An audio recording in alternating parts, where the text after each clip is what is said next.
السلام علیکم ورحمۃ اللہ وبرکاتہ۔ حضرت خضر علیہ السلام کے اگلے حصے کے ساتھ حاضر خدمت ہیں۔ تو جو لوگ میرے چینل پہ نئے آئے ہیں، میرے چینل کو لائک اور سبسکرائب کرنا نہ بھولیں اور بیل کے آئیکن پہ لازمی کلک کریں تاکہ اگلی ویڈیو کا نوٹیفیکیشن آپ کو موصول ہو سکے۔ حضرت موسیٰ علیہ السلام کے ادب اور تواضع سے معلوم ہوا کہ آدمی کو علم کی طلب میں رہنا چاہیے، خواہ کتنا ہی بڑا عالم کیوں نہ ہو، اور جس سے علم سیکھے اس سے نہایت ادب احترام سے پیش آئے۔ حضرت موسیٰ علیہ السلام کا سوال حصول علم سے متعلق سن کر حضرت خضر علیہ السلام نے فرمایا کہ آپ صبر نہ کر سکیں گے، چونکہ حضرت خضر علیہ السلام اپنے علم و کمال کی وجہ سے یہ جانتے تھے کہ حضرت موسیٰ علیہ السلام کا کام شریعت خداوندی کی پابندی کرنا اور ظاہر شریعت اور احکام خداوندی کے خلاف کرنے والوں پر سختی سے روکنا ہے۔ اگر مجھ سے کوئی بات ظاہری شریعت کے خلاف دیکھیں گے تو ناممکن ہے کہ وہ نبی ہونے کے ناطے خلاف شریعت امور پر صبر کریں، اس لیے فرمایا کہ آپ صبر نہ کر سکیں گے۔ حدیث شریف میں ہے کہ حضرت خضر علیہ السلام نے حضرت موسیٰ علیہ السلام سے فرمایا کہ ایک علم اللہ تعالیٰ نے مجھ کو ایسا عطا فرمایا ہے جس کو آپ نہیں جانتے، اور ایک علم آپ کو ایسا عطا فرمایا ہے جو میں نہیں جانتا۔ مفسرین اور محدثین کہتے ہیں کہ جو علم حضرت خضر علیہ السلام نے اپنے لیے خاص فرمایا وہ علم باطن اور مکاشفہ ہے، اور اہل کمال کے لیے یہ باعث فضل ہے۔ چنانچہ حدیث شریف میں آیا ہے کہ صدیق اکبر رضی اللہ تعالیٰ عنہ کو صحابہ کرام رضی اللہ تعالیٰ عنہم پر اس وجہ سے فضیلت نہیں کہ ان کی نمازیں اور ان کے اعمال دوسرے صحابہ رضی اللہ تعالیٰ عنہم سے زیادہ ہیں،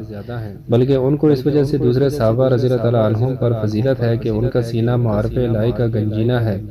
یعنی ان کے پاس علم باطن اور علم اسرار ہے، اور ان علوم کے ہونے سے ان سے جو اعمال صادر ہوں گے وہ حکمت سے ہوں گے، اگرچہ بظاہر خلاف معمول ہوں۔ حضرت موسیٰ علیہ السلام یہ سن کر آپ صبر نہیں کر سکیں گے، فرمایا چونکہ میں چاہتا ہوں کہ آپ سے علم حاصل کروں،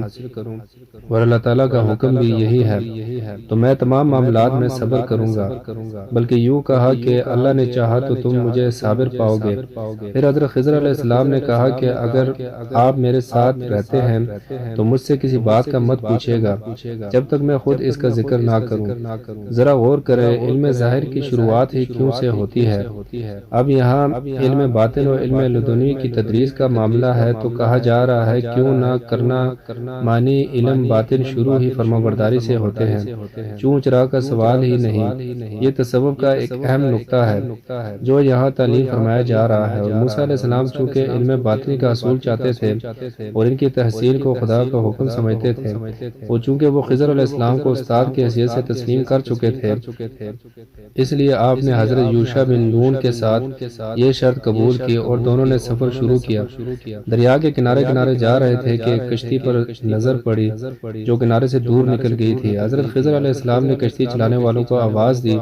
کشتی چلانے والے ملحا غریب آدمی تھے، آواز سن کر کشتی لوٹا لائے۔ حضرت خضر علیہ السلام نے فرمایا کہ ہم 3 آدمی ہیں، فلاں جگہ جانا چاہتے ہیں، جو کرایہ ہوگا ہم ادا کر دیں گے۔ کشتی والوں نے جب ان نورانی صورتوں کو دیکھا تو عرض کرنے لگے کہ آپ کا ہماری کشتی میں سفر کرنا ہی ہمارے لیے باعث سعادت و برکت ہے، ہمیں کرائے کی نہیں بلکہ آپ کی دعاؤں کی ضرورت ہے۔ یوں ان تینوں کو کشتی میں مفت سوار کرا لیا۔ جب کشتی ملک روم کے ایک چھوٹے بادشاہ جلندی کے ملک کی سرحد کے قریب پہنچی تو حضرت خضر علیہ السلام نے کلاڑی سے اس کے 1 یا 2 تختے اکھاڑ ڈالے، لیکن توڑنے کے باوجود اس کشتی میں پانی نہیں آیا۔ موسیٰ علیہ السلام نے جب یہ ماجرا دیکھا تو آپ کو جلال آ گیا، وہ بالکل بھول گئے کہ ابتدائی سفر میں انہوں نے خضر سے وعدہ کیا تھا کہ کہنے لگے اے خضر علیہ السلام، کیا اتنے لوگوں کو ڈبونے کا ارادہ ہے جو تم نے کشتی سے تختے نکال دیے، جبکہ کشتی کے مالکوں نے ہمارے ساتھ ہمدردی اور بھلائی کی ہے؟ حضرت خضر علیہ السلام نے کہا میں نے آپ سے پہلے ہی نہیں کہا تھا کہ آپ میرے ساتھ رہیں گے تو صبر نہیں کریں گے، دراصل آپ میرے ساتھ نہیں رہ سکتے۔ اب حضرت موسیٰ علیہ السلام کو اپنا وعدہ یاد آیا اور آپ کا جلال فوراً ختم ہو گیا، اور آپ نادم ہوئے اور کہنے لگے کہ مجھ سے بھول ہوئی جو میں نے آپ کے کام میں اعتراض کیا۔ کیونکہ بھول پر شریعت میں گرفت نہیں، اس لیے حضرت خضر علیہ السلام نے بھی درگزر سے کام لیا اور حضرت موسیٰ علیہ السلام کو ساتھ رکھا۔ پھر کشتی کنارے پر آ لگی اور یہ تینوں کنارے پر چلتے ہوئے ایک شہر کے قریب پہنچے۔ وہاں ایک مقام سے گزر ہوا جہاں لڑکے کھیل رہے تھے۔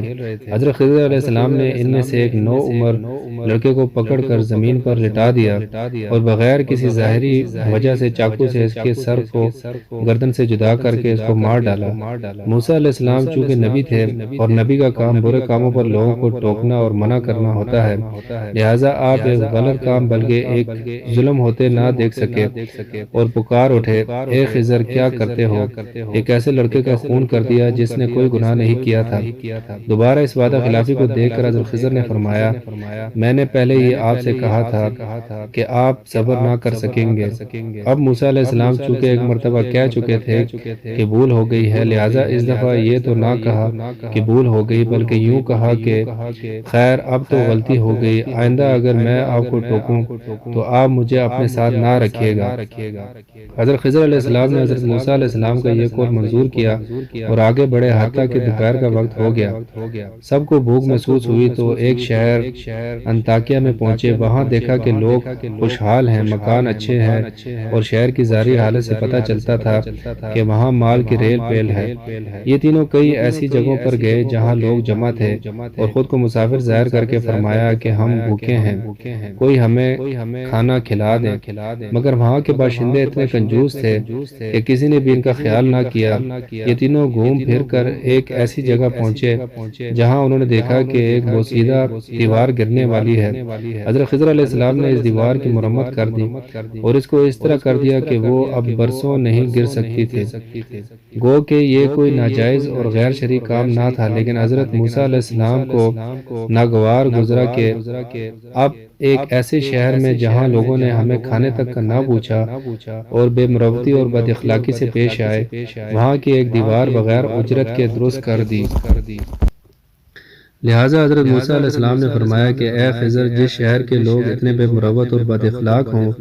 کہ مسافروں کو کھانے تک کے لیے نہ پوچھیں، اگر ان کا کوئی کام کرنا ہی تھا تو آپ اجرت ٹھہرا لیتے کہ اپنے کھانے پینے ہی کا بندوبست ہو جاتا۔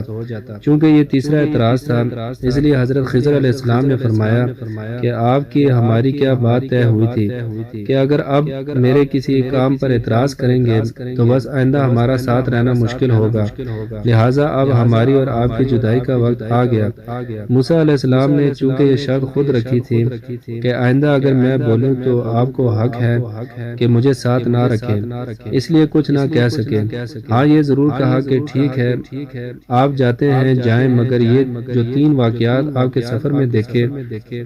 کشتی کا توڑنا، بچے کا قتل کرنا اور دیوار کے بغیر اجرت کے مرمت کرنا، ان واقعات کی باطنی کیفیات اور حقیقت سے تو آگاہ کرتے جائیں۔ حضرت خضر علیہ السلام نے کہا ٹھیک ہے تو پھر سنیے کہ جس کشتی میں آپ سوار تھے وہ 10 بھائیوں کی ملکیت تھی، جن میں 5 تو اپاہج اور معذور تھے جو کچھ نہیں کر سکتے تھے اور 5 تندرست تھے لیکن تھے غریب اور مفلوق الحال۔ واپسی میں انہیں ایک ملک کی سرحد کے قریب سے گزرنا تھا جہاں جلندی نام کا بادشاہ حکومت کرتا ہے۔ اس نے اپنے سپاہیوں کو حکم دیا تھا کہ سمندر سے اچھی اور چلتی ہوئی حالت والی کشتیوں پر قبضہ کر لو اور بحق سرکار ضبط کر لو۔ چونکہ اللہ رب العزت نے مجھ پر یہ بات منکشف فرما دی تھی، لہٰذا میں نے کشتی کو توڑ دیا۔ اس تدبیر سے کشتی ان ظالموں کے ہاتھ سے بچ گئی اور توڑنے سے ڈوبی بھی نہیں۔ یوں ان غریبوں کی کمائی کا واحد سہارا محفوظ رہا، اور وہ لڑکا جس کو میں نے قتل کیا اور آپ نے اس کے قتل پر جلال کا اظہار کیا، یہ ازلی طور پر کافر تھا، یعنی اس کی پیدائش، طبیعت اور خلقت ہی میں کفر کا غلبہ رکھ دیا تھا۔ وہ اگر زندہ ہو کر بالغ ہوتا تو کافر ہی ہوتا اور ایسے کام کرتا جن سے خود گمراہ ہوتا اور ساتھ ساتھ اپنے مومن والدین کو بھی اپنے گناہ میں شریک کر کے آخر کار کافر بنا کر چھوڑتا۔ میں نے باطن کا حال معلوم کر کے اس کو قتل کر دیا۔ اللہ تعالیٰ کو منظور تھا کہ لڑکے کے والدین کا ایمان بھی سلامت رہے، اور اس لڑکے کے بدلے اللہ تعالیٰ ان کو ایک بیٹی عطا فرمائے گا جو ان کے لیے لیے بڑی برکتوں والی ہوں۔ مروی ہے کہ اللہ تعالیٰ نے اس لڑکے کے بدلے اس کے والدین کو ایک بیٹی عطا فرمائی جو ایک نبی کے نکاح میں آئی، اور اس سے کئی نبی پیدا ہوئے جن کے ہاتھ پر اللہ تعالیٰ نے ایک امت کو ہدایت دی۔ پھر آخری بات کہ بخیل شہر والوں کی دیوار بغیر معاوضے اور اجرت کہ میں نے مرمت کی تو آپ نے ناراضگی کا اظہار کیا۔ تو سنیے کہ یہ دو یتیم بچوں اسرام اور سریم کی ملکیت تھی جن کے مومن ماں باپ نے اپنی حلال روزی سے کچھ مال جمع کر کے بچوں کے لیے دیوار کے نیچے دفن کر دیا تھا کہ بڑے ہونے پر ان کے کام آئے۔ اگر اس وقت یہ دیوار گر جاتی تو بچے چونکہ ابھی چھوٹے تھے انہیں کچھ نہ ملتا اور ان کے عزیز و اقارب سب مال و دولت ہضم کر جاتے، لہٰذا اللہ تعالیٰ نے بچوں کے حال پر رحم فرما کر یہ چاہا کہ ہمارے نیک بندے کی محنت کی کمائی ضائع نہ ہو، اور جب یہ بچے بالغ ہو جائیں تو چاہے خود نکال لیں یا یہ دیوار خود گر جائے جس سے خزانہ ظاہر ہو اور ان کے مصرف میں آئے۔ ترمذی شریف میں ہے کہ اس دیوار کے نیچے سونا چاندی مدفون تھا۔ حضرت ابن عباس رضی اللہ تعالیٰ عنہم سے فرمایا کہ اس میں ایک سونے کی تختی بھی تھی، اس پر ایک طرف لکھا تھا کہ اس کا حال عجیب ہے جو قضاء و قدر کا یقین رکھے اس کو غصہ کیسے آتا ہے، اس کا حال عجیب ہے جسے رزق کا یقین ہو وہ کیوں پریشانی میں پڑتا ہے، اس کا حال عجیب ہے جسے حساب کا یقین ہو وہ کیسے غافل رہتا ہے، اس کا حال عجیب ہے جس کو دنیا کے زوال و تغیر کا یقین ہو وہ کیسے مطمئن ہوتا ہے، اور اس کے ساتھ لکھا تھا لا الہ الا اللہ محمد الرسول اللہ، اور دوسری جانب اس پر لوح پر لکھا تھا میں اللہ ہوں میرے سوا کوئی معبود نہیں، یکتا ہوں میرا کوئی شریک نہیں، میں نے خیر و شر پیدا کیے اس کے لیے خوشی ہے جسے میں نے خیر کے لیے پیدا کیا اور اس کے ہاتھوں پر خیر جاری کیا، اور اس کے لیے تباہی ہے جس کو شر کے لیے پیدا کیا اور اس کے ہاتھوں شر جاری کیا۔ تفسیر خزائن العرفان میں ہے کہ ان بچوں کے باپ کا نام کاشے تھا اور یہ شخص پرہیزگار تھا۔ حضرت محمد ابن مکندر نے فرمایا کہ اللہ تعالیٰ بندے کی نیکی سے اس کی اولاد کو اور اس کی اولاد کی اولاد کو اور اس کے کنبے والوں کو اور اس کے محلے والوں کو اپنی حفاظت میں رکھتا ہے۔ ان باتوں کو دیکھنے اور سننے کے بعد حضرت موسیٰ علیہ السلام حضرت خضر علیہ السلام سے رخصت ہونے لگے اور کہا کہ کچھ نصیحت فرمائیے۔ حضرت خضر علیہ السلام نے فرمایا تبسم کی طرح ہنسنا، کہکا نہ مارنا، بلا حاجت کسی شے کی طلب نہ کرنا، دوسروں کی غلطیوں پر تانا نہ دینا، اپنی خطاؤں پر رونا۔ پھر حضرت خضر علیہ السلام رخصت ہو گئے اور موسیٰ علیہ السلام بنی اسرائیل میں تشریف لے آئے اور اپنے فرائض رسالت نبوت میں مصروف ہو گئے۔ حضرت موسیٰ علیہ السلام نے جب 120 برس کی عمر میں وفات پائی تو یوشع علیہ السلام نے ان کے